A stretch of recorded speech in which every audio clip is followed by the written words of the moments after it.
Y'all, I am so excited about today I could just scream. We we are honored to have a trailblazing guest who has captivated audiences worldwide and is a member of the iconic group The Supremes. She has also recorded with and toured with Stevie Wonder. She is from a musical family. She is truly, truly a music legend. Everyone, please welcome Miss Lynda Laurence. Thank you. Of course. Thank you very much. Lynda, I am serious. When I say I'm so excited I could scream, I'm serious. For everyone who doesn't know, how did you first get into music? The absolute beginning, my mother had a dream, and she saw me singing on top of the Empire State Building, which was a building in New York. And she said she saw me singing, and she just wanted to know if I could sing. And by that, I was 3. And so when I woke up that day, she asked me, she said, "Lynda, can you sing?" And I said, "Well, can you put me on the kitchen table?" And she said, "Yes." And she put me on the kitchen table, and I started to sing some of my father's songs. And she couldn't believe it. So at 3, she sent me to vocal school. At 3. At 3, I had Miss Foreman was my teacher. I have never known a 3-year-old who could sing. I know. Lynda, you were a prodigy. You were a prodigy. Well, What was one of your favorite songs by your dad? Christian's Automobile was probably one of my favorite songs that I had, that he did. But This Evening, I think This Evening, one he called This Evening, because his tones, he had such a beautiful tone. And this song was, it was a slow moving song, and you could really hear his tones and his vibrato and the prettiness in his voice, so yeah. Lynda's father, for everyone who doesn't know, is the legendary Ira Tucker. Yes. So, Lynda, at 3 years old, your mother has a dream of you singing on top of the Empire State Building. Yeah. She put you on the table, Yeah. and you sang. At 5, I went on the road with Daddy, and what I would do is open the show for them. Like, I would be, little Lynda, opening the show. And there was, at that time, at the Apollo Theater in New York, they were having contests, to see who, different singers and so forth. And so I did the contest, and I won. And so when you win, the gift or what you are presented is with going to appear at the Apollo for a week. And so the following week, I think maybe a couple weeks after I won, my dad's group was on at the Apollo for a week. And so they had me open the show every night. And I remember I was in a silhouette. You could see my body and everything, but I was in a silhouette, and I'd open the show singing the Lord's Prayer. And every night. And that was incredible for me. And to this day, I can still remember a lot of the artists that were on that show. Who was on the show? Maceo Woods, he was a organist. The Davis sisters. Oh my goodness. Well, some of them, but I'm seeing them in my head, but I can't remember all the names. But I think the Gospel Airs. It was just an incredible show, because if you were into gospel music, these were the titans. You knew everybody. Yes. These were the titans of the gospel music. And the Apollo Theater at that time was the Mecca. Oh, yes, that was the apex. It was. So it was absolutely you were the apex. already at the top at 5 years old. Well, sort of, kind of. Well, by the time I got to the Apollo, I was 7. And the reason why I know that is because after the show was over, when I went back to school, because I had to have a tutor in order for me to, but when I went back to school, at the Apollo at that time, no matter who worked there, it didn't matter who it was, they had a guy that would take pictures. And on the frame of the picture, it said, "A Star is Born." And so, of course, I had a picture taken. It said "A Star is Born." Yes. And so I took that picture with me to school. You showed it off to everybody? Yeah. And on top of it, I told the teacher, I don't have to do this. I'm a star. Yeah, girl, you see I'm a this? star. I'm not doing this work. Star. And she said, "Excuse me." And she left the classroom, and she came back. And a little while later, I see my mother standing at the door. I went, okay, We all know why what is that means. she here? We know what that means. So needless to say, that was the one and only time I used it. And she said, you know what? Don't ever, the star, where are stars? I said, in the sky. She said, that's exactly right. And so from that point on, and I remember I told this story on the Mike Douglas show when we did that TV show in Philadelphia. And she said, I don't remember that. I said, no, you don't remember because you were giving the discipline. I was taking it. You're like, I'm the one who got humbled. Yes, I remember. Yes. And so from that point on, I never referred to myself as a star in any way. So that kept you grounded. Oh, absolutely. Absolutely. You ended up singing with Stevie Wonder later. Yes. Yes. How did that come about? When the Staple Singers would come to Philadelphia, or when the Dixie Hummingbirds would go to Chicago, Mom Staples would always have a dinner for them. And so my mother, Louise Tucker, had a dinner for the Staple Singers. So they were at the Uptown Theater in Philadelphia, was like the Apollo of Philly, right? And so it was the Staple Singers, it was the Spinners, it was Sam Reed's orchestra, it was the OJs. I mean, it was just like, no, not the OJs, the Contours. It was so many different acts all at once on this, because we used to have some fantastic tours like that, right? And so my mother said to me, and by this time I'm about 16 and a half, 17, I think about 17. My mother said, Lynda, I want you to go up to the Uptown and tell the Staple Singers we're having dinner for them. Because it was just the thing, you know. They were in Philly, she gave the dinner. And so I went up there and I saw Mavis Staple. Mavis Staple was like a big sister to me, right? And so when she saw me, she was, hey, baby, you know. And so because when I was smaller, she would always take me by my hand and introduce me to people and things like that. So anyway, I told her about the dinner, you know, and she said, okay, we'll be there. But I guess she must have told other people because almost everybody on that show, I believe Gene Chandler was on there. I mean, came to our house at night. It was unbelievable. Everybody in the neighborhood, people in the neighborhood were lining up. They couldn't believe it. They were seeing all these people come. Because these people were superstars at the time. Yes, yes. One of the groups was the Spinners, right? And the interesting thing was when we were talking, Mavis and I heard this music and I said, that's Daddy's music. Where is that coming from? This is rock and roll. What is, you know? Why are they doing gospel? Yeah. And she said, oh, that's the Spinners. She said, all they play is the Dixie Hummingbirds. So in their dressing room, at that time, of course, we had record players, right? So they had a record player, and they just kept playing all the Dixie Hummingbird stuff and singing it, you know. It was like their warm-up before they went on stage. Yeah, they were learning from the Byrds. I got the same thing from the Temptations. They told me the same thing later on. And so that day, Mavis said, well, I want you to meet somebody else. I said, who? She said, Stevie Wonder. I said, oh, you're kidding. Because at that time, he had just turned 16. Right? And so she introduced me to Stevie, I always call him Steve, right? And she introduced me to him and he said, can you sing?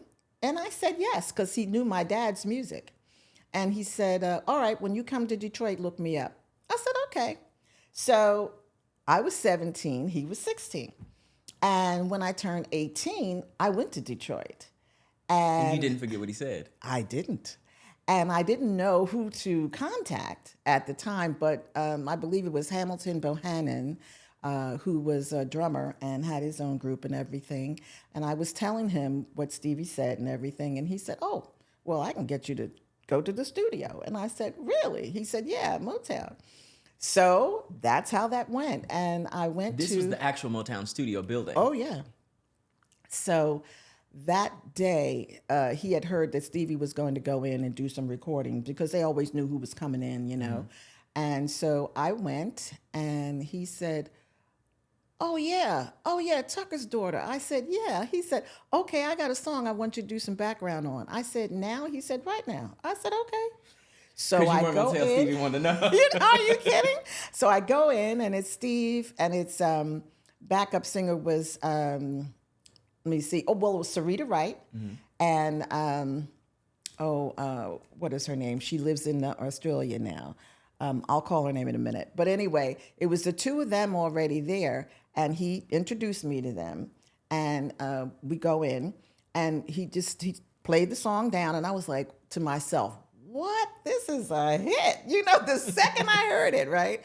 And so we go into the studio and had the headphones on, and he said to me, Lynda, I want you to do a scream right here. And I said, okay. And I just did this little yell or whatever, and that was it. When we came out of the studio, he said, well, what do you think? I said, I think it's a hit. He said, you do? Y'all are going to flip when you hear what song this is. And he said, really? I said, yeah, signed, sealed, delivered, And it's amazing, though, because recently I asked him, out of all the songs he's done, which is the one that's most requested? And he said that one. I have listened to that song 10,000 times this week to listen for that scream, and I got it. Oh, yeah. I always thought that was Stevie Wonder. Yes, and when we would go on stage, because after that, he had never taken backup singers on stage with him before, because, like at that point, I think he was 17, I was 18. And he had never taken any backup singers on the road. So he said, Lynda, you want to go on the road with me? I said, absolutely. He said, well, you got to get 2 girls together and let's do it. I said, okay. And immediately, because he and I don't know, we just had this, we hit it off like brother and sister. As soon as we met, it was amazing. And that's so, why you call him Steve. Yeah. And so I called my sister in Philadelphia, and I told her a song is about to come out by Stevie Wonder called Signed, Sealed, Delivered. Buy it, learn it, and learn the high part. And she said, what? I said, yeah. So my mother was on the other end. She said, did you hear what she just said? And my sister said, yes. She said, okay, we'll do it. So then there was a girl in Detroit, Terry Hendricks, and I knew her, and she had this beautiful alto voice. She just had this great full sound, and I loved it. So I asked her if she wanted to do it, and she said, sure. So the 3 of us, the first time we ever got together was on the Dick Cavett show. Which was a huge show at the time. Yes. And we had never sung together, and it was amazing because we didn't know. So I asked my sister, what do you have? And she said, well, I have a black... they call the wet look, which they call PU now, but it was called the wet look then. She said, I have black wet look. And she said, I have a tie. I said, oh, you have a beaded tie? Because they were in. And she said, yeah. So Terry had red leather. My sister had black leather, and I had red leather, I think. So it was either way, but we all had the ties, and it looked like we had put this together. Even though you didn't even discuss it. No. It just happened. I think I wore black, come to think of it. But anyway, we had never even sung together. So that afternoon when we got there, we had to go over it and I knew it because I knew the tones in their voices. I knew my sister and I could blend well, and I knew Terry and I could blend well, and it was great. It was really great. And next thing you know, you're on the road with Stevie Wonder. On the road. There's that famous video of Stevie Wonder, you, and perhaps the 2 women you're talking about. Yes. You have the big afro. Yes. And he gets up and he stands next to you and you all are singing Signed, Sealed, Delivered. Yes. Because he used to, he would always play his harmonica. So I would always have the harmonica. And then he taught me how to play the tambourine. And so sometimes I would have the tambourine and play the tambourine. But I would always have his harmonica for him. So when he wanted to get up from either the drums or the piano, whatever he was playing at the time, I would go over and he would grab my arm and then I would bring him over to the microphone like that. How much fun did you have in those days? Oh, are you kidding me? First of all, he's a prankster. Okay. Okay. Stevie I've heard Wonder that. I've is heard that. Crazy. I've He heard is that. absolutely out of his mind. And I tell him that all the time because he loves to prank people.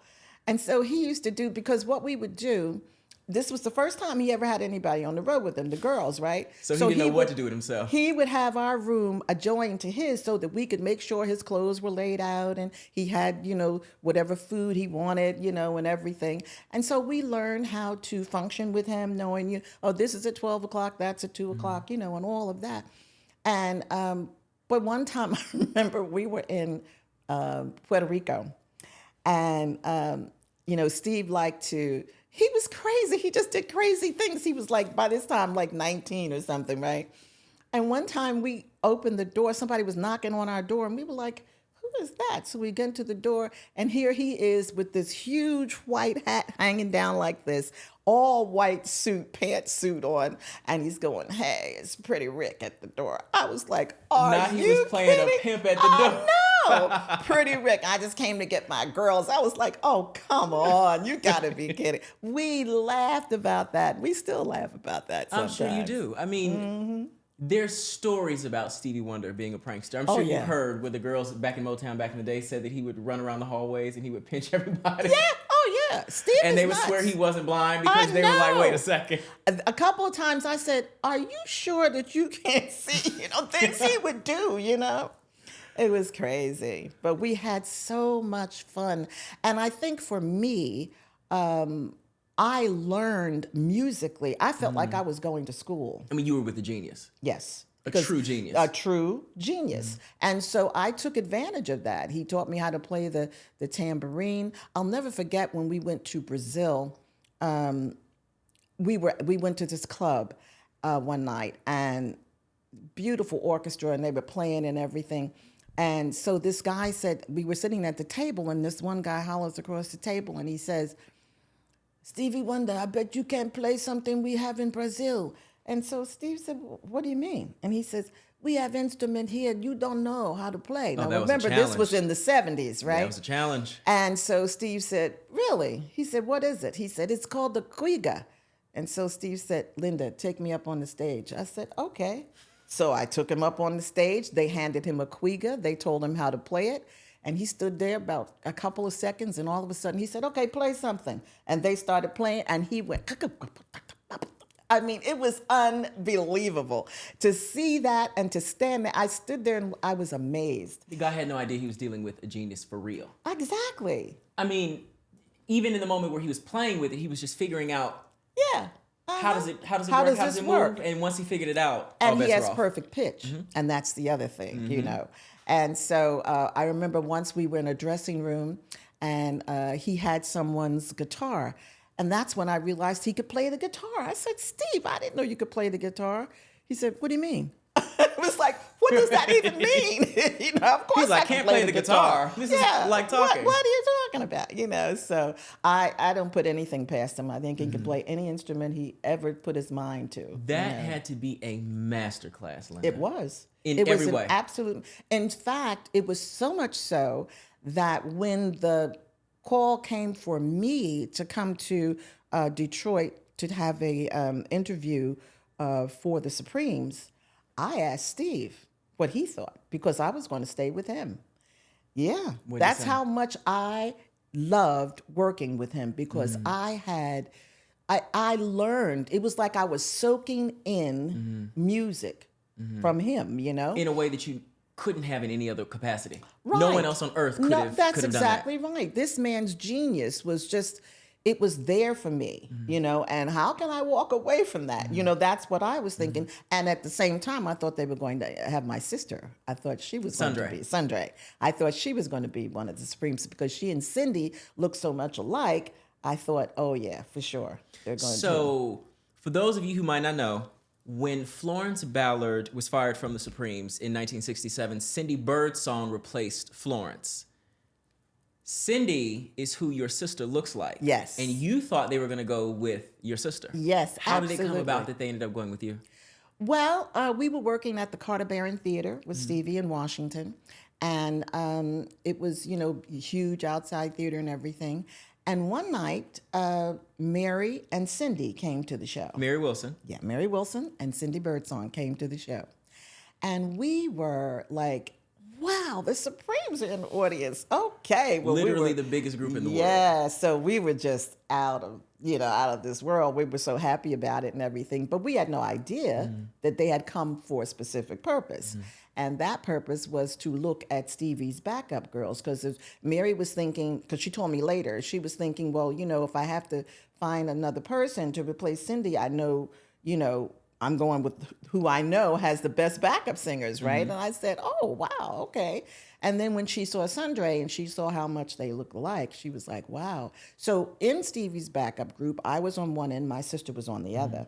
And so she said, she told Charlie Atkins, who was the choreographer at Motown. Who was a friend of yours. Oh, yeah, absolutely. We called him Pop. And I called him my West Coast Pop. And anyway, so she told him that she wanted to see the one on the right, I guess when she was looking at the stage or whatever. So it was my sister. And so he told me, he said, yeah, they're going to see Sundre. And I was like, wow, that's it. I know she's going to get it. So I was ready to tell everybody, my sister is going to be one of the Supremes. And oh my then... goodness. I was so excited. And then I get a call from Charlie. And he said, baby, I want to tell you something. I said, okay, what? He said, well, they want to see you. I said, who? I mean, I was just so... You didn't know who he was talking about. He like, said, who's they? He said, the Supremes. I said, what? He said, yeah, Mary wants to see you. I said, well, didn't she see Sundre?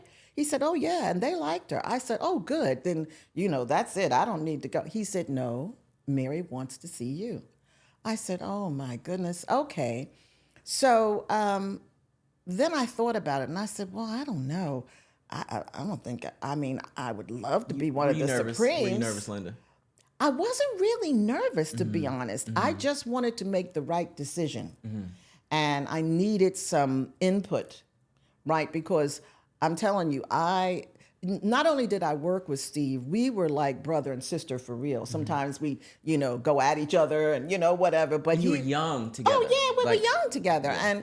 And I was growing, musically, I felt like I was growing. I watched him record and make, just learn when he first learn how to operate a synthesizer. I was there and, all kinds of stuff like that. So I remember I asked him, I said, Steve, I have got to ask you something.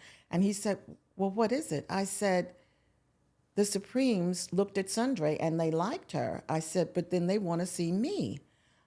And he got real quiet. I said, but I don't know if I should do it. I said, I love working with you. I said, you know how I feel about our relationship and we are good friends and, we're working together and all. And he said, Lynda, with me, you'll always be a backup singer. But if you go with the Supremes, you'll always be a Supreme. Are you happy you listened to Stevie Wonder? Yes, I am. I really am.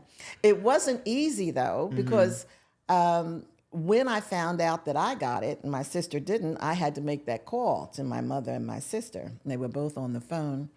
And before I accepted, I said, so Mother, what do you think? So she said to me, Sundre, how do you feel about it? And we were all on the phone. And Sundre said, well, I think we should keep it in the family.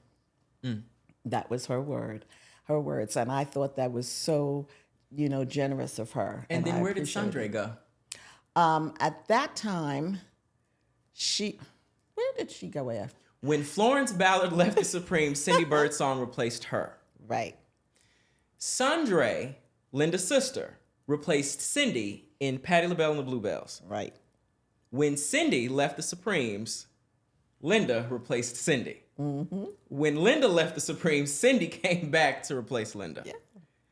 You couldn't get away with that kind of thing today. You really couldn't. You really couldn't, but yes. So you listened to Stevie Wonder. You took his advice. Yes, I did. And you joined the Supremes. Yes, I did. In 1971. Yeah. How was that for you?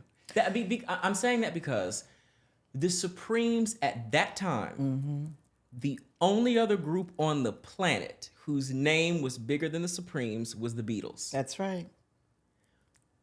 What was that like, Lynda? It was amazing. When I look back, I realize, oh my goodness, we were really it. You know what I mean? When I stepped into the position, though, my focus was to do the best I could. I wanted to live up to the name. And so I really worked very hard. Cindy and I, she studied with me for, I think, 2.5 months. We just went at it every day. And learning because the songs, they had the because they had a large book at that time, and all different kinds of songs. We did songs from shows, from Broadway plays, and we did everything. So a Supreme show was a full show. And there was songs from the Diana Ross era as well as that current era. My focus, like I said, was just so I didn't have time to be nervous or anything like that. And I've never, being on stage is fun for me. I love Mm-hmm. it. It's what I love to do. It's a passion. You're a person, you get excited, not nervous. Yes, exactly. And that was the good thing. I like I said, I didn't really get nervous. I just got excited. Except when after I'd studied for about 2.5 months with Cindy, we learned everything in the book. Jean Terrell was ill. She became ill, and we had to open in Hawaii at the convention center in Hawaii, and in 2 weeks. And so Mary came to me and said, Lynda, you're going to have to do the lead. And I thought, the lead? And she said, yeah. I said, well, I can't do that. I just learned 2.5 months. Like, I just got the moves down. Take it easy. Yeah, and the choreography and the lyrics and everything. She says, well, I can't do it, so you're going to have to do it. And I said, but how? And she said, you're just going to have to figure it out. And Because by said, this okay. point, it was you, Mary, and Jean Terrell. Yes. And Jean Terrell replaced Diana Ross. Right. So Jean Terrell was the established lead singer Yes, of the she group was at that time. At that time. And Mary didn't feel comfortable taking the lead No, because she for did so not. long she had been in the background. She wasn't comfortable standing out front. Exactly. And I tried to convince her, and she said, no. Absolutely not. She wouldn't do it. She said, no, this is going to be for you. And I was like, oh my goodness, how do I do that? So I went to work. I remember to put everything out of your mind like that is the mind is amazing because it categorizes everything, and it puts things where it has to be, and so compartmentalizes things. So I had to put all of that out of the way. And then I was like, how do I do this? But I just started working on it, and I you had realized, really been trained for that, actually. yeah, You were and I ready. didn't realize, but I really knew more of the leads than I thought. Because even when you're learning the backup, you hear the lead in your head. You have to know it. You have to know it, right? But it was a lot to learn in 2 weeks. The first show I ever did with the Supremes, I did as the lead singer. You did the lead. You were Yes. the lead singer. I was the I lead was just about to singer. ask you, what was the first show you did? Yeah, That was the first show I did in Hawaii. So you go from being a backup singer with Stevie Wonder to joining the Supremes right? and being the lead singer Yeah. of the Supremes, at least Yes. for that period. Yes. It was amazing. It was truly, it was so incredible though. And I only had the 2 weeks to learn. I remember them saying, ladies and gentlemen, the Supremes. And then I remember being in the dressing room and Cindy was hugging me because Cindy came back just to be able to do that job, And so she came back for that. And I remember she was hugging me. She said, you did it. You did it. You have no really memory of did the it." show. I have absolutely no memory to this day. That's all I remember. There's got to be a tape somewhere. I've seen a few things. I Okay. haven't seen a full-on show. I've seen a few things and I've heard a few things, but as far as me remembering, nothing. I remember going on stage and Cindy hugging me afterwards. And they said the only way I could remember is through hypnosis, and I won't allow myself. You're not to going be to do that? hypnotized. So I've never known what that was. There is almost no way, Lynda, right, that at that time, the Supremes being the biggest girl group on the planet, Right. there's almost no way, and this is 1971. Yes. So Diana Ross has left the group the year before. She left in 1970, January 1970. There's almost no way there wasn't a pressure to, I don't want to say fill shoes because we're all our own people. Yes. But there's almost no way there wasn't a pressure to continue even the success that they had had before. Right. What was that like? Well, I believe that it was also a transition from Diana to Jean. Jean's voice was beautiful Amazing. this girl, and then she had Really this, great. I know, it was very unique to her, and yet she had this softness about it, but there was some soul in there. One of the most underrated singers of that era, I would Yeah, say. I'm telling you, she had, and the soul that she had to me made her different from Diana. And so her sound was now the new sound of the group. And so it was so infectious, I think, to the fans, that they were like, okay, we can accept this because she's really good, So I think that her stepping into Diana's shoes, as it were, she did her own thing, and it was great. And I know that Barry Gordy had a lot to do with that because he heard her sing with her brother's group, and he asked her if she wanted to come with the Supremes, and she said yes. And so this is the other piece, right? Like, you're in the group. The group is traveling the world. Yes. Floyd Joy, which is the album cover that's right behind you. Yeah. That album is released in 71, 72? Maybe 72. 72. Maybe. That album is released in 72. You're on the cover along with Mary Wilson and Jean Terrell. Right. The song Floyd Joy is amazing, by the way. It's one of my favorites. What's happening at this time? Because that album didn't go far. Right. The songs didn't chart by this point. Right. The public is fickle. They have a specific, if you've done something this way for so long, they expect that way to be the only continue, way. Yeah. And I think when Smokey did this, he did produced by Smokey Robinson. Yeah, produced the album. And I think it was just a little out of the norm for the group, and so it may have been, it could have probably, have been the reason why it didn't go where it should have gone. And then too, at the time, promotion is like the name of the game. People think a hit just happens, and it That doesn't. it doesn't. It does So not. if you don't promote it, properly, that's the other reason. During this time, you were with the group for 2 years? About 2.5. About 2.5 years. Yeah. Why did you leave the Supremes? This is what everybody's going to be wondering. Mary's contract and Jean's contract were up. And mine wasn't up completely, but I could have gotten out of it because it was close. And so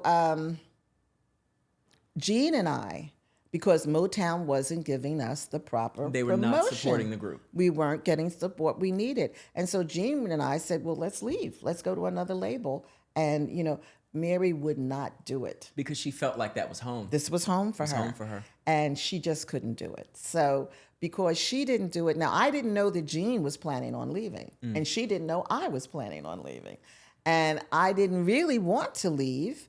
But you were given, you guys were traveling and Yeah. without a hit. Exactly. And I thought, okay, I don't want this to, I would rather leave while we're here rather than wait till we get here, and leave. So that was my only reason, because I was still young and I felt, I could do other things, I want to read something from Mary's book. Okay.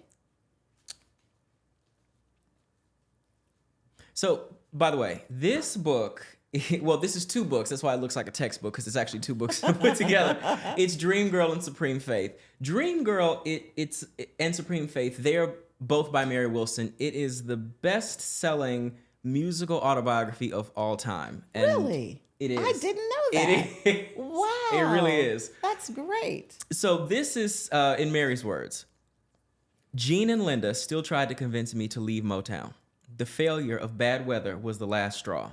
Despite glowing reviews, the record went nowhere. Even Stevie Wonder was upset. Jean and Lynda couldn't have cared less about the name, and as I soon saw, they thought we would do just as well, if not better, without it. Was the failure of Bad Weather, was that actually the last straw? Because I think so. to save the group, because Motown was not promoting the group at this time. Not at all, because there was no reason why Bad Weather shouldn't have gone. I mean, to You me placed at that the call. time. Oh yeah, You made the call to Stevie Wonder. Yeah, I did. I said, listen, we need a hit, you know. And the interesting thing was, he had my brother write the lyrics to that song. So my brother wrote the lyrics to Bad Weather, and Stevie did the music. And it was actually supposed to be me doing the lead, but because Motown had a hierarchy, you know, they had to. Jean was the lead singer, so she had to do the lead. If she turned it down, then... If she had turned it down, then I would have done it, but she didn't. So that was that. But the type of song it was, even Gene sang it very well. I mean, it was to me at the time perfect for the time that all it And it needed. was. All And it it was. needed was just a push. That's all it needed, and we didn't get it. And when that didn't happen, for me, for Gene and I, we were like, Mary said, "But we need the name," and I said, "No, I think we can if we have the talent." To me, that's what sells. The name is important, it's true, but the talent is what has to be. That song with a group of a different name, not the Supremes. Yeah, would have been a hit. Listen to Bad Weather. It would have been a hit. It's a great song. Yeah, and it really is. speaks to the times. I'm telling you. And Stevie Wonder composed that song in his heyday. Yeah. This was I don't want to say the height of his genius, but this was, but it was in right that era. Oh, absolutely. It was in that time. Absolutely. And I thought the same thing, that you're thinking, because, it was supposed to go. And we really thought it was going to go. Of course you did. And when it didn't, it was like a big knockdown. In your opinion, what is the reason you think that the group was not getting the push that it deserved at that time? When Diana left, initially, her career she was trying to become Diana Ross solo. And she was doing well, but Jean came in, and every song she did hit, every single one, million She seller, had five everyone. hits, 5 hits on her voice. And so the Supremes' career in the beginning was doing better than Diana Ross's. And something had to change in that area, and we believe that's what happened. At least I believe that's what happened. I agree with you 10,000%. I think that Berry Gordy's dream was to have a female solo superstar that happened to be Diana Ross. Yeah. It could have been anyone at the time, but it happened that that's the way that it worked out. She left the Supremes to become that solo superstar. Right. He can't let the group she left surpass her. The group had to be starved. There was just no way. Yeah. And also at the time, Motown was shifting into movies. That's right. Lady Sings the Blues was Right. happening at the time. Right. And she got an Academy Award nomination, so Motown was not thinking about... Yeah. And a lot of groups suffered at that time. A lot of us did. It wasn't just the Supremes, and that's true. So that's really the reason why. It wasn't that, we didn't care about the name. We understood the significance of the name, of course, but we had the talent. And that's what I kept trying to get her to understand. The talent is what's really, to me, the important key. Because if you can't sing and if you can't, make the music, then it doesn't matter what the name is. But if you can back it up, then the name means something, or then you can take that entity and go somewhere else. The Spinners did. Yes, they did. Yeah. Gladys Knight and the Pips did. Yes. And Temptations did. That's right. The Jacksons did. They all flourished. The Jackson 5 left Motown, left the Jackson 5 with them, and became the Jacksons on another label. That's right. And that's what you were suggesting that you all should do. Yeah. You think Mary was afraid? I do, because Mary was the Supremes as far as I'm concerned. She was the founding member from day one. Yes, and this was her life, And so I understood how serious she felt about it. I really do. I did. I finally learned later, but I always have said, and I will always say it, that I wanted her to understand the business of the music business. That you can have, and it was a classic example. We had Bad Weather. That was a hit. But without the business part, Doesn't even matter. it didn't matter. She also says in here that she found out that local DJs didn't even get the record. Isn't that something? They didn't even get the record.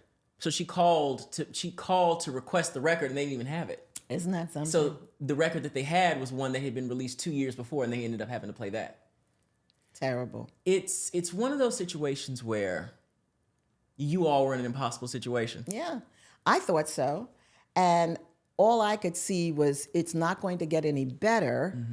And so I better And it back did not. off. And it didn't. It did not. So I thought I better back off now, before it starts to go way down, that was the way I felt. I don't want to be on a sinking ship, you know? I don't think that you were wrong for that. So at the time when you were leaving the Supremes, you were leaving the group, I know today you're happy you listened to Stevie. Oh, absolutely. At the time that you were leaving the group, was there ever a moment where you thought, did I make a mistake? Yeah. Well, I didn't think I made a mistake, but I did think, well, maybe I could have waited a little while. Maybe I was the next one in line to be lead singer. And I thought about that. And I said, okay, well, but if I'm going to be lead singer of a group that they're not going to promote, then what difference would that make? So, and you see, at my core, what I always really wanted to be was a jazz singer. Yeah. Because when I was young, my mother decided, my mother was a very interesting woman. Whatever she decided to do, she did it very well, and she would just do it. So she decided that she wanted to be a DJ. And so by her husband being in the gospel field, she would have to play gospel music. Like At that she time, felt that feels was unheard of for a woman to want to be a disc jockey. I know. And in Philadelphia, we had several. And so my mother was just, she decided that's what she wanted to do. And so she went to school. And for her thesis, she had to do a show. And so she chose to do a jazz show for her thesis. And she used Dakota Staton's Late Late Show album as her theme. Well, when I saw that album, years ago, we had albums, physical records, right? Like that. Like that one or this one. Yes. And Dakota Staton was on the cover. And she had long red fingernails and makeup and white fur. And she had this beautiful, I was mesmerized by this picture. I was 10 years old. And I thought, oh, I want to look like her when I grow up. You know what I mean? And then when I heard her sing, her diction to this day is one of the most impeccable. She was one of the most impeccable singers. Her diction was unbelievably great. That's how I feel about Whitney. Yes, you could understand every word. Yes. And Dakota was that way. And so I learned that whole album. And so my mom went on to be a DJ in Camden, New Jersey, WCAU. And during that time, I kept thinking, well, this is what I want to do. So I really got into jazz.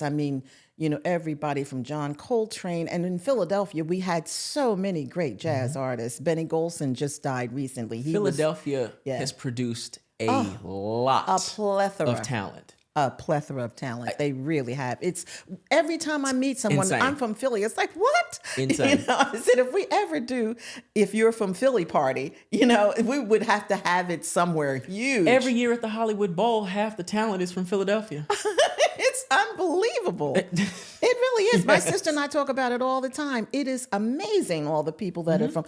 When I There's found something out in the water that there. I'm convinced. Pink is from a Philadelphia area. It's crazy. I saw Patti LaBelle at the Bowl and then Boyz II Men like 3 weeks later. And I was like, oh, wait, you are all from Philly. Yeah, Philly. And Jill Scott. Like, wait a second. Jill Scott, that's What right. is going on in Philadelphia? I don't know. I kept saying the thing I think is it's like we're all from Philadelphia. You know what I mean? We don't stay there. You're from there. And then you leave. But it's amazing the amount of talent that comes out of Philly. It really is.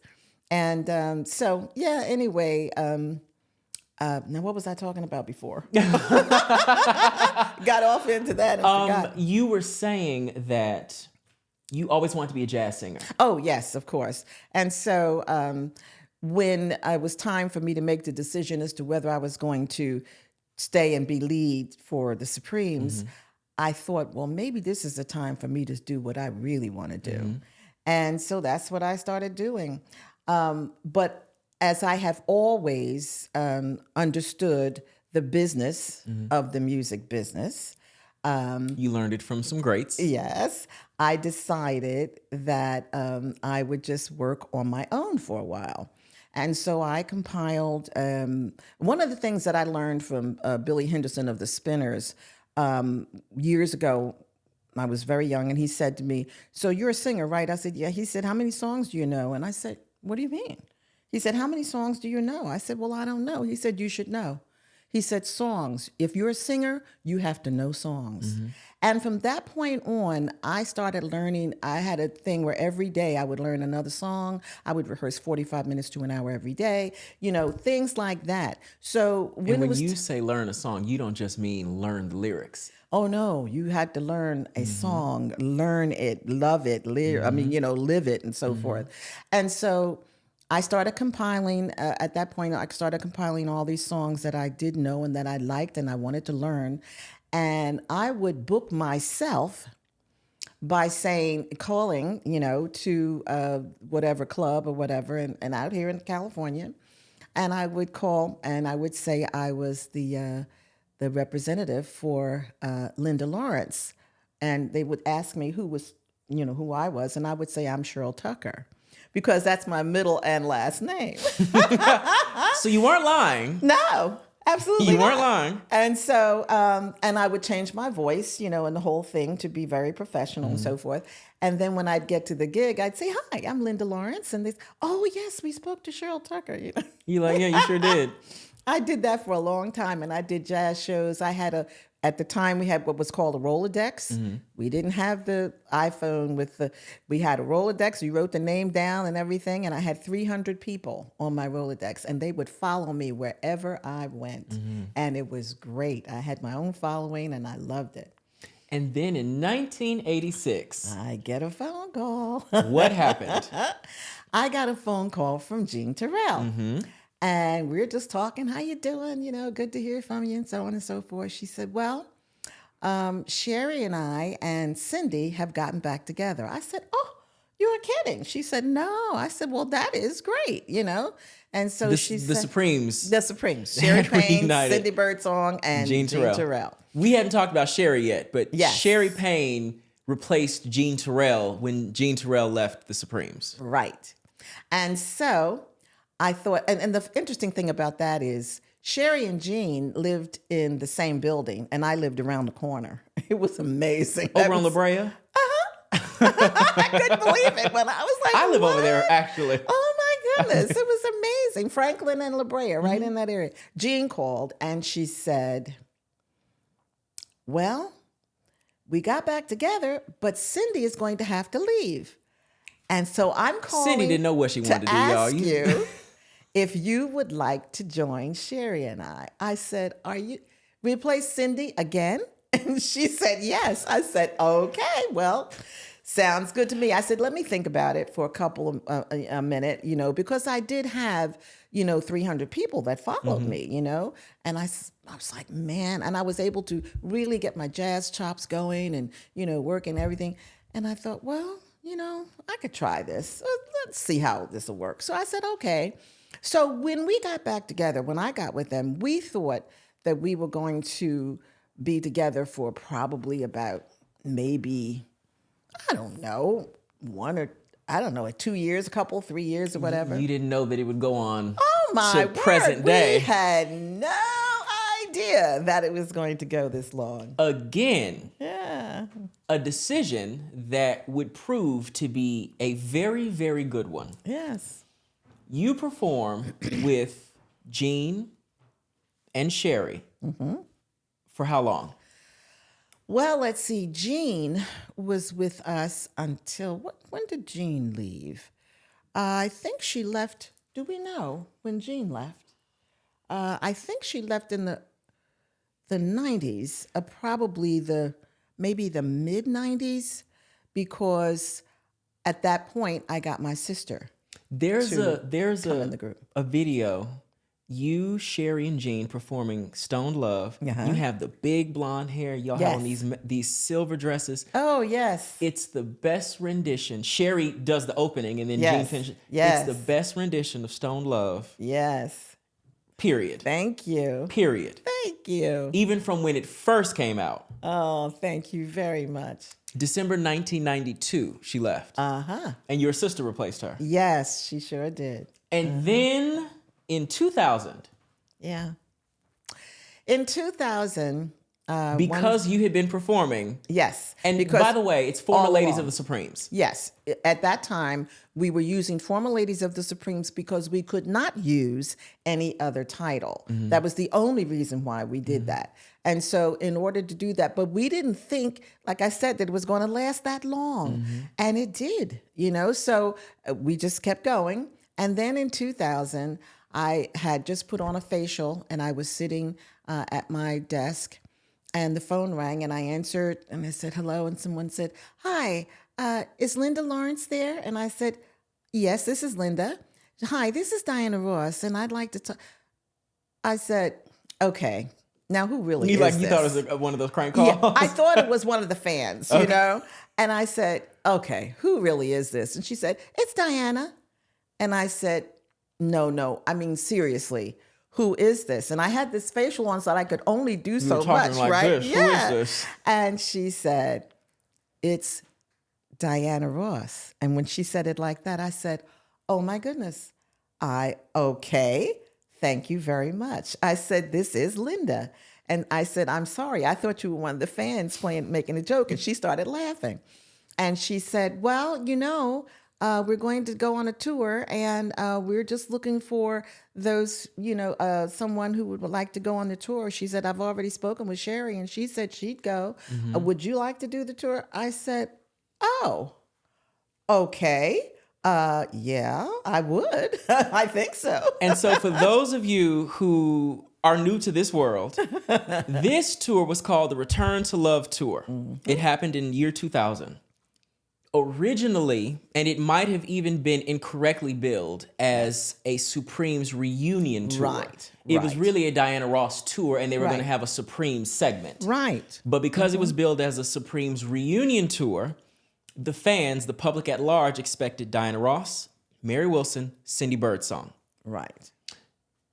Because of that, the tour was met with a great deal of controversy. Oh, my goodness, yes. Mary Wilson ultimately ended up not participating in this tour. Right.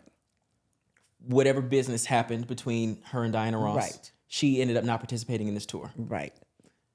You and Sherry Payne get the call. Right. Because Cindy didn't go because Mary didn't go. Because Mary didn't go. Right. When Diana called Sherry, then she called me. And I said, oh, because I think Sherry said, well, is Lynda, did you call Lynda? She called me and I said, well, absolutely, I'd like to. She said, well, what we're doing, she said, is we're having, like, not tryouts, but, it was sort of like a. They had to see you.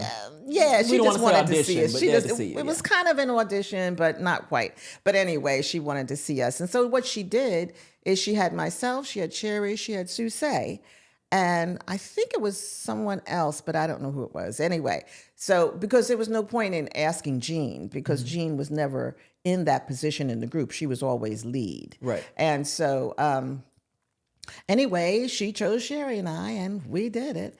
And man, was that an incredible tour. She chose Sherry and you because you'd been performing together since 1986. Yes. Which is why that was a really good decision. Yes, absolutely. It was. You had a camaraderie already. We did. And she loved it. Which that might have been lacking prior to that. Yes. And she even mentioned that. She said, I just love the fact that you guys work so well together and you know each other and you have fun together, and she loved that. It just made her feel really good, because we did have fun together and we did, and we still do. You do. Sherry and I are Sherry and I are just close, you know what I mean? That's just the way it is. And, we've worked together a long time. We know each other well and we agree to disagree. You know how to work. And we know how to work. You know how to work. And I've always wanted to say, Black women can get along. This whole concept of Black women not getting along is not something that Sherry and I know anything about because we do.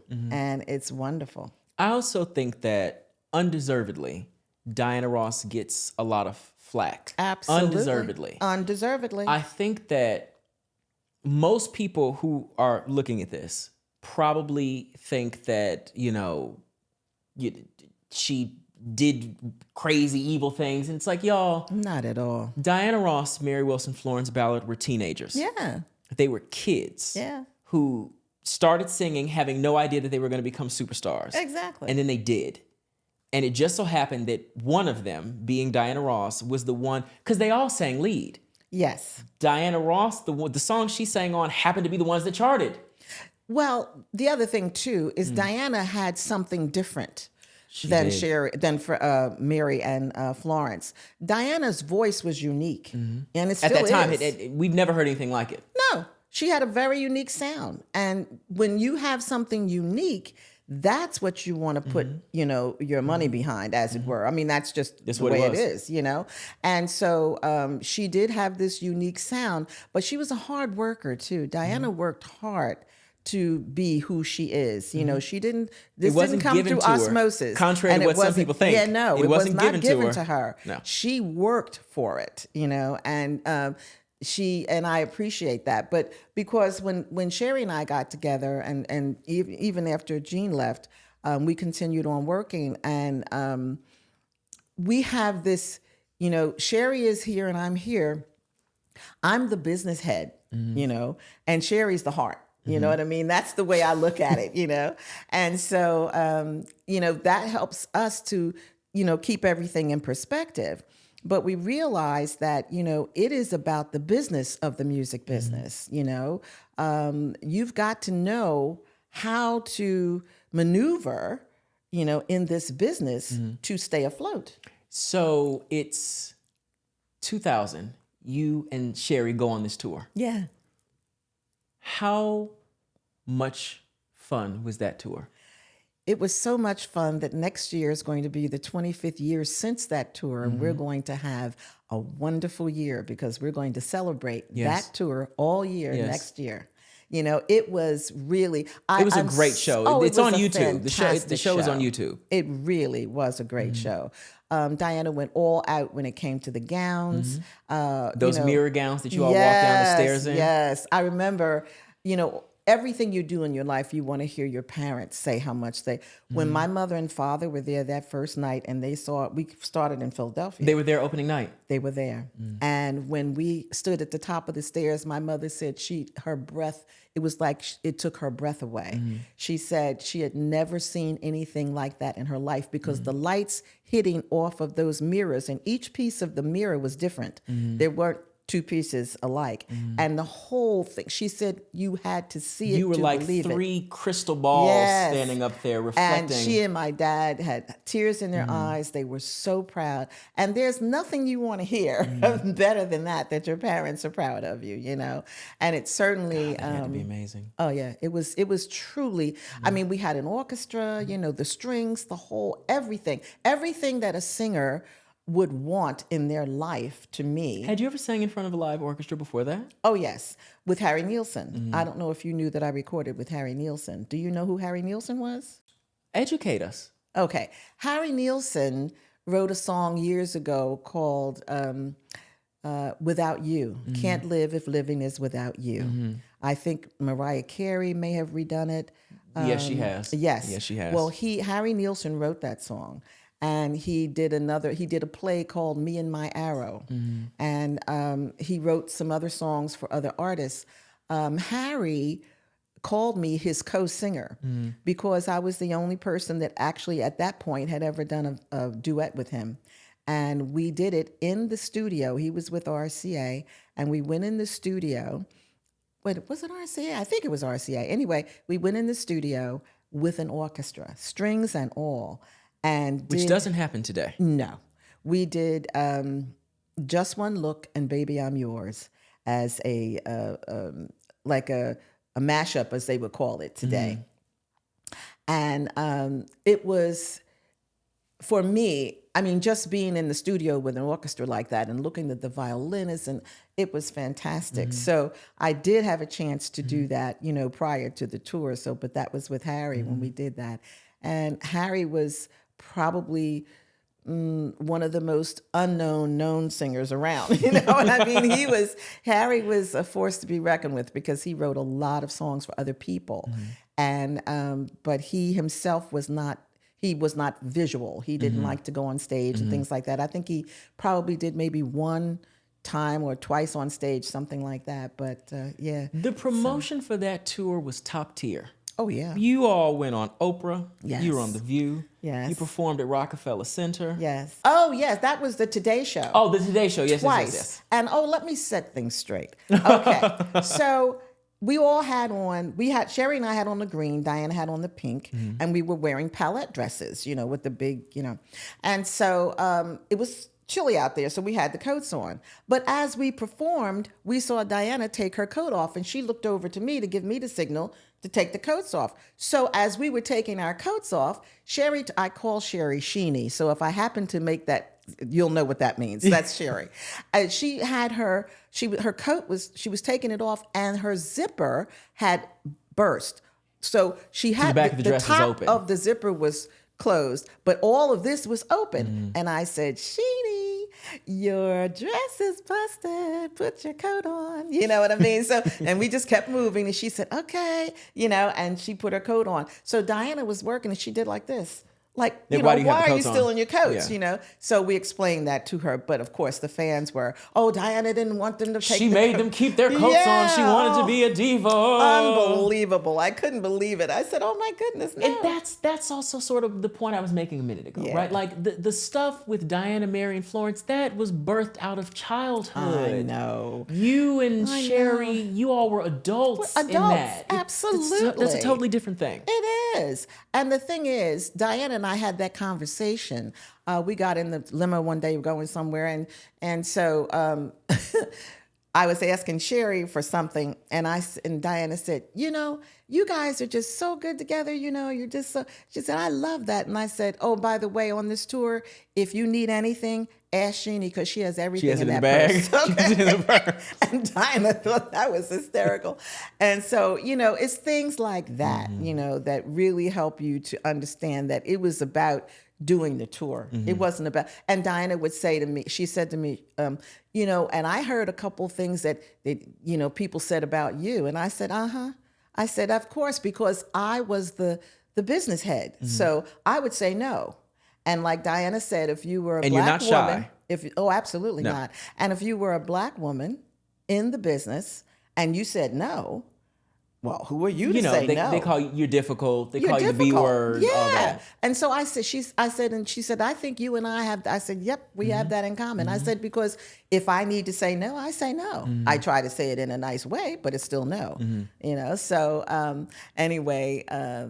I told her, we didn't believe any of that stuff. There's lots of people who are going to be seeing this who are diehard Supreme fans. Yes. At that time, you all were met with a lot of scrutiny. Absolutely. Because they felt like, well, Diana's going on tour with two Supremes who she never performed with. Right. That's not a reunion. That's not the Supremes. Right. First of all, you and Sherry would have been crazy to turn that tour down. Absolutely. You'd have been nuts to turn it down. Absolutely. Do you think that was a missed opportunity for Mary? I do. I really do. And especially for her and Cindy, both. I think that she allowed her emotions to stand in the place of her business sense. Because, from a business standpoint, only thing it could have done for her was up her game. Oh, that's tenfold. all it could have done. Tenfold. And so for Sherry and I, that's what it did. And on the other hand, the things that we thought we were going to be able to do afterwards, they didn't come to fruition like we thought they would. Like what? Like we thought after the tour was over that, we would have more, since we were so visual, and everything, that we would have more gigs coming to us, But it wasn't that way at all.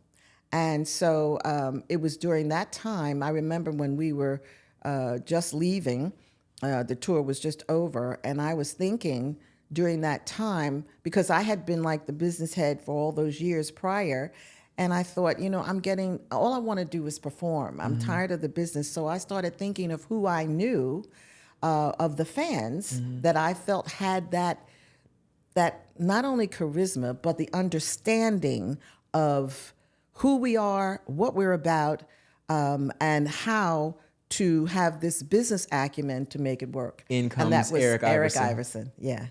Eric Iverson. He, as soon as I said, oh, he's the one. He owns his own business. He knows how to do that. Eric was so perfect, and he still is. He is the fourth Supreme. Eric knows more about the Supremes than I do, trust me. You know, I know. and I know. he does. He really does. And he lives it. And that's what I appreciate. And, you know, and I don't know how I knew that about him. But you knew. But It did. It just was a feeling. Yeah, I did. When you said Eric sort of came in when the tour ended, Yeah. for the people who may or may not know, the tour was abruptly canceled. Because the reason why the tour ended, I believe we were in Canada, and she called all of us together. There were 90 of us on that tour, and she called all of us together, and she said she had to tell us that the reason why the tour was going to end when she had all these people on the road, she felt, you know, it was on her shoulders, and she had to say what she had to say, was that they being the promoters of the tour, wanted her to sign with their company for 5 years. And she said when she made the deal... Meaning that when she toured from that point on, she it would would only be with that company. For 5 years. And she said, no, because that wasn't the deal. When I came on this tour, there was no caveat that said I needed to, you know, sign with you for 5 years or whatever, and I'm not going to do it. And they said, well, if you don't, we're going to shut you down. And they had put out, you know, some bad publicity saying that our tours weren't selling out. And we were like, excuse me? And I remember Sherry and I went into the office. They had a ticket sales office. And we asked them, how are the tickets? They said, oh, great. You know, everything's great. But yet we would hear in the public that it wasn't, you know. So we knew something was going on. But when she called us in, and because she told us before she told everybody. And we just went in and everything, and she told us, and it was just really sad because it was a great tour. It was a great tour. It was a great show. And what she really wanted to do was Vegas and LA. She asked them. She said, "Can we just do Los Angeles and Las Vegas, and then I'll be satisfied?" And they said, "No, unless you sign with us, no." They were that determined to get her to sign with them, and she said no. And I told her, I applauded her because, you know, the bully, that's basically what they were bullying her. And she said she didn't want to, you know, she had no reason to be signed with them for 5 years. That is such a lesson, I think, for everybody in the business, but certainly for women in the business. Yes. Being put in a compromising position like that. Absolutely. And having to make a decision and stick with your guns. Yes. I'm sure, Lynda, there have been times where you have been given an ultimatum. Oh. And you've been like, okay, it's not going to happen. I mean, there have been, I remember once, and without naming names, Sherry and Jean and myself, when we first got back together, we only knew, I'm going to say Jean and Sherry, because I had a different concept in my head. But because remember, I was raised in a group mentality. Right. My father sang with 5 other men. Right. You know what I mean? And so... For how many years? 70? Oh my, 70 years, yeah. And so I understood being in a group, how it means to be in a group, what you have to do to be in a group, what you have to sacrifice to be in a group, all of that. And what I really learned was that you have to have someone out there fighting for you, right? But Sherry and Jean wanted to go to this particular person. He was a manager and of a very, you know, important group. Let me put it that way. And so when we got there, and I wasn't very fond of this person, and I knew that person was very fond of me. And so anyway, we went there, and after we made our pitch to say, this is what we want to do, we've got ideas, we've done da-da-da-da, we've already done this and that. And so he stood up and he said, I would not touch 3 over 40 women, black women with a 10-foot pole. At which time I stood up and I said, okay, that's it. And I turned around and walked out. Now, Sherry and Jean stayed. And then when they came out, they said, why did you leave? That's surprising to hear from Jean. Yeah. That's surprising. But you see, that's what we knew at the time. You had to have, you're a singer, you need a manager, you da da da da da.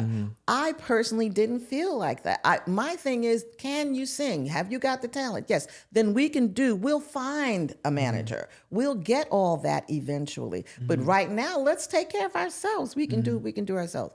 But yeah, so they came out and they said, well, why did you leave? I said, are you kidding? Did you not hear what he just said?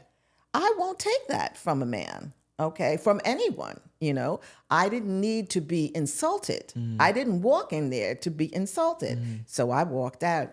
And, so that didn't happen. And we were still looking for someone, And so it wasn't until, like I said, till after the tour with Diana. You found the right person. That we found the right person. Yeah. How come Mary never performed with you all later on, when in the Flows era? I remember when Gene wrote Mary a letter. We all, chimed in, but Gene wrote the letter and told her, this would be a great time for her to come into this group. I mean, we would all give her props. Even if she, because it would be four. The three of us and Mary, but she could be the head, as it were, or the main focus of the Supremes, and then we could still still work together. But she wouldn't do it. From my understanding, from what I gather, Mary, Florence, and Diana were best friends when they were young. Yeah, in school.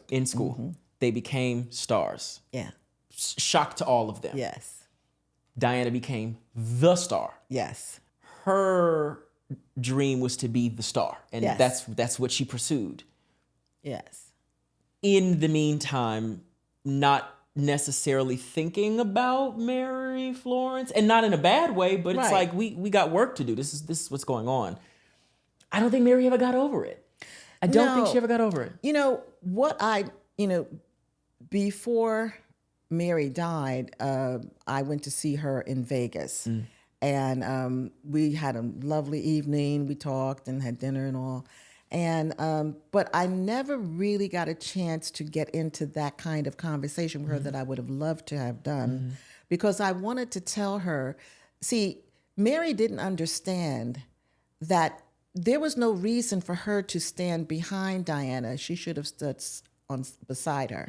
She let a lot of that happen. Yes, she did. That's what I'm saying. She did Mary that. let Diana it happen. didn't do it. Mary let it happen. She did it. So she didn't understand the difference between standing behind someone and standing on the side of them. Mary didn't realize the power she had. No, she didn't. When they were trying to get Florence out that group, Mary was in her most powerful position. Yeah. That was when Mary should have said, Flo, Diane, this is what we're going to do. Yeah. Period. Barry, we're not doing that. This is what we're going to do. The three of us are standing in a straight line, not two behind one. Exactly. We're in a straight line. Exactly. She and I are going to do 2 songs on every album. Diane can do the singles if she wants to. We're getting B-sides. Yeah.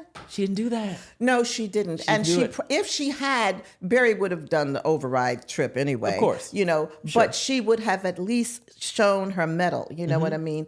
And so that was something that I really felt badly about, because I didn't get a chance to really help her to see that's where, I think she started to feel less than, as opposed to feeling side by side, that to me was the sad thing, because when you start to think less than yourself, that means your confidence level is going way down. The legacy of the Supremes is, I don't even have words for it. Yeah. There would be no girl groups. Yeah. In the mainstream pop culture. We wouldn't have had the TLCs, the SWVs, the Destiny's Child. Right. We wouldn't have without what you all did.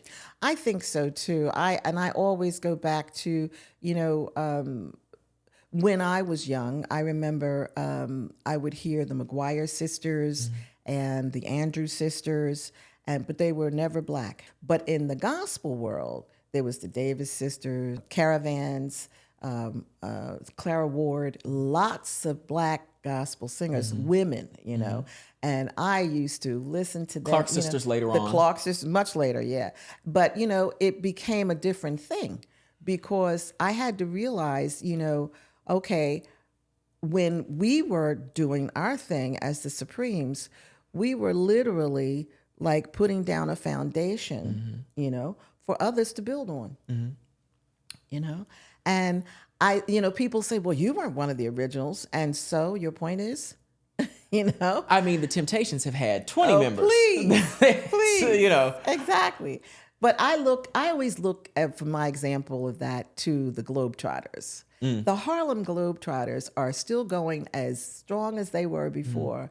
And I think only one original one is alive. I saw the Globetrotters when I was in preschool. Yeah, exactly. I don't know if any of them are still Globetrotters. That's what There's I'm no way saying. they are. Yeah. If there's one alive, that's an original member. But I think the one that's alive is also not an original member. So it doesn't matter because they're still the Harlem Globetrotters. And that's the way I feel. You know, you may think because I wasn't, and that was unfortunately Mary's problem. You didn't start with us. You didn't. Well, the Dixie Hummingbirds would, when someone died, my father had to replace them. Right? So was he going to stop the group because someone died? So Mary felt like you all weren't Supremes. Yes. She said, you know, you're the 70s Supremes. And I'm like, well, why would you put a name on it like that? Why would you differentiate, you know? And that to me is what took the brand down, as they call it today. That's what made the brand start to look a little weak. A little wonky. Yeah. Lynda. Yes. You know you have to come back, right? Oh, that is so kind. You do have to come back. We're getting the signal to wrap up because all right. we're running out of time. This has been fun. This has been amazing. And I'd like to say that he is one of the best hosts that I think I've had. That means so much to me. Yes. Thank you did you. your homework. You know exactly what to say. And I really appreciate that. Yeah. Thank you, Lynda. You're welcome. Thank you for coming. Thank you for sharing with us. Thank you. We appreciate you. Appreciate you too. Thank you. Thank you very much.